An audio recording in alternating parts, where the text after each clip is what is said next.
Coach, do you think it's to your team's advantage that you're playing this one so quick after you played it last time? It's still fresh in their minds. I don't know, because it seems like a long time ago in some ways, and we've had so many other games in between. But anytime you go through the second go-round, you do have some familiarity with it, but still, the prep's got to be the same. And I do know that we've got to do a lot better job defensively than we did the first time.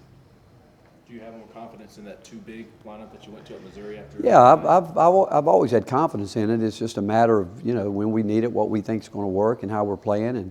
But the fact that they came through for us the other night was a big plus for all of us, because those were the two guys that were the difference in the game. What's key for those two playing off of each other? Defense, because of our defensive package. That they both can get into ball screens, and we sometimes we'll switch 1 through 5. Normally we'll go 1 through 4, but if one of them's at the 4, which would probably be Tobey, he would be in more switching than he's normally used to. But he did a good job the other night, and he's gotten better with it. And so the better all of our post guys get where we can switch, it helps us. What did you like about what Tobey gave you on the offensive end? His positioning. I thought he worked hard to get his space, and he's getting better. And he's a guy that he plays with force, and he works hard to try to get his space for the most part. And we need that, whether it's he, Jonas, or whoever's in the game there. We need a post presence. How do you feel your rebounding has improved from the last time you played A&M? It's got to get better. I mean, you're talking about a team that, again, there's none better really, and it's not just a matter of blocking out. You've got to be able to go finish the play and go get it. So I think anybody that plays against some of the best teams know that rebounding is a major part of it, and we've got to continue to get better there. I mean, I don't think we're where we want to be, and certainly what we need to be, but we need to be there tomorrow. I don't think A&M's won since they played y'all. Just from watching the tape, what's gone wrong for them? I know one thing, they've played hard. You go back and look at the Alabama game where Alabama, I think, made 18 threes. Their effort was phenomenal. I think they, 20-some offensive rebounds, and but they're, Buzz's team's going to play hard. They're going to go at it, and I think if you talk to coaches in general, when you're not making shots, it's difficult. When you are, it gives you a little bit more room for error. But I can only tell you, they continue to play hard and aggressive and do what they do. But our league has a lot to do with it, and the fact that we all know each other so well, and games are going to be decided by a couple of possessions here or there. You talked about this group losing their poise at times and playing one-on-one. Is that something that can be corrected? Yeah, oh yeah. Well, I think it is if you can look at yourself and be real with yourself and know that. And poise it can work a couple different ways. I mean, when things aren't going well as a team, and each player thinks, well, I got to go make something happen. That's losing your poise as a team, and not trusting your teammates and trusting what we've done and what we do to get us to this point. And it's being, that's a form of toughness too. Staying calm, cool, collective when it's not going your way, but know that if you continue to let your habits work, you'd like to think in the end it's going to work out for you. But I think it's something that it's learned. I'm not sure anybody's born with it. I think it's something by going through adversity and different trials in different areas, how you learn how to deal with it, and it's important, especially from a guard standpoint. Was the other night a step in the right direction in terms of regaining that poise?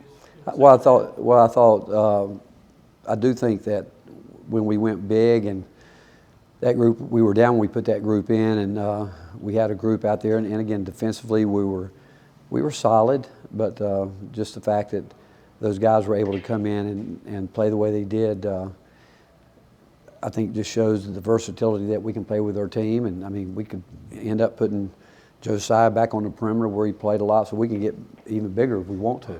And but it's a matter of still, we've got to continue to improve defensively and with everything we're doing on that end. What does it say about Dalton? I think he missed his first 6 shots and then was able to put that in the rear view, make 6 of his final 8. Well, again, that's what I think good offensive players do. There's going to be nights you make them, nights you don't. But all we've told him is that he can score a lot of different ways. He doesn't have to be making threes. He can get out and run. He can get to the offensive boards. He can play in the mid range, and we do a lot to try to get him the ball where we think he's effective where I think he wants the ball, but he can, again, score at many different levels. But the fact is, I do think he's a guy that has that mindset. I think Jordan Gainey's got that mindset. I think Zakai Ziegler's got that mindset. They think the next one's going to go in, and they're not afraid to keep shooting it. Coach, I think Jonas played all 20 minutes in the second half the other night. Just how much has he grown being able to do that kind of thing for you guys? Well, he has. I think his cardio toughness has gotten, I mean, it's night and day from where it was a year ago, and especially when he's being game planned for and teams are really trying to be physical with him. But he impacts the game. His length is major for us around the rim, but he's got so much more growth, room for growth, and we're hoping that he'll keep pushing the way he is right now to get there. All the hype surrounding the game, it's a sold-out checker game. It's important in SEC play to keep the main thing. What are you kind of looking for your team to get into the win column? Effort. I mean, and you know, do what we talk about. We all have a game plan. Within that game plan, you have to be willing to be able to make adjustments when you have to make, knowing too that we're playing against a team that beat us in pretty much any way that you would want to beat somebody. They did it, but it's about our focus. And again, I know we've got great respect for A&M and the job that Buzz does with his teams, but and they're going to come in here. I mean, it's every game for everybody. From here, it's a huge game for everybody. I don't care if the arena's checkered or not. It's the fact is it's going to be decided between the lines. How much did that leg injury set JP back, and do you feel like he's able to the point where he can help you all again? Well, again, he's starting to work his way back in, and it's at the right time because we need him. Because I mean, you guys watched the other night. You go into games with different thoughts, and as the game goes on, then you adjust while you're in the game, and he's a guy that we think can score the ball for us, and he's had moments where he's played well. We need him to be ready when his number's called. How have you seen Cade develop, and what do you want to see from him? Who? Cade Phillips. Cade, again, I have no problems putting him in the game. I don't. As a coaching staff, we know he's going to play hard, and he's going to do what we need him to do. And I think he knows now exactly what we need from him, and I think he's willing to do that. Just a fun question about the managers. Not everybody sees what they do, but what do the managers mean to you? Well, they're such a huge part of our program. I mean, not only are they respected by everyone here, but our players have a great deal of respect for them in the way they treat them. They know they're there to help them. They're not going to take advantage of that.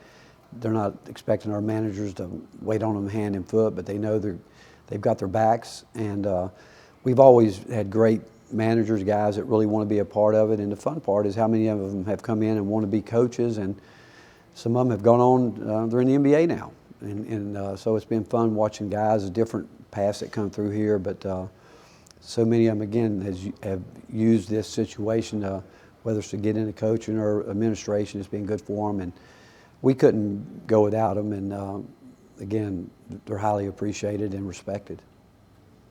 Anything else for Coach? Thanks, Coach. All right, thank you guys. Thanks, Coach.